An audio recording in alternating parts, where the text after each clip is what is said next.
ଭାରତୀୟ ମାନବାଧିକାର ପରିଷଦ ତରଫରୁ ଅସହାୟ ଗରିବ ମହିଳାମାନଙ୍କୁ ନୂତନ ବସ୍ତ୍ର ବଣ୍ଟନ କାର୍ଯ୍ୟକ୍ରମ। ମାନବ ସେବା ହିଁ ମାଧବ ସେବା। ଆଜି ଭାରତୀୟ ମାନବାଧିକାର ପରିଷଦ ତରଫରୁ କୋରାପୁଟ ଜିଲ୍ଲା ପଟାଙ୍ଗୀଠାରେ 40 ଜଣ ଅସହାୟ ମହିଳାମାନଙ୍କୁ ନୂତନ ବସ୍ତ୍ର ବଣ୍ଟନ କରିଥିଲେ।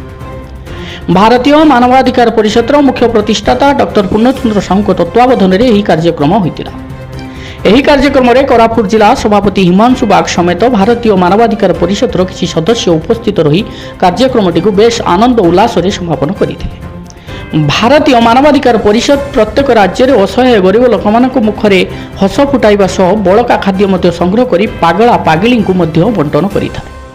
ମୁଖ୍ୟ ପ୍ରତିଷ୍ଠାତା ଶ୍ରୀଯୁକ୍ତ ସାହୁ କହିଛନ୍ତି, ଏଭଳି କାର୍ଯ୍ୟ ସବୁଦିନ ପାଇଁ ସାରା ଭାରତ ବର୍ଷରେ ଜାରି ରହିବ ବୋଲି ଆହ୍ୱାନ ଦେଇଛନ୍ତି।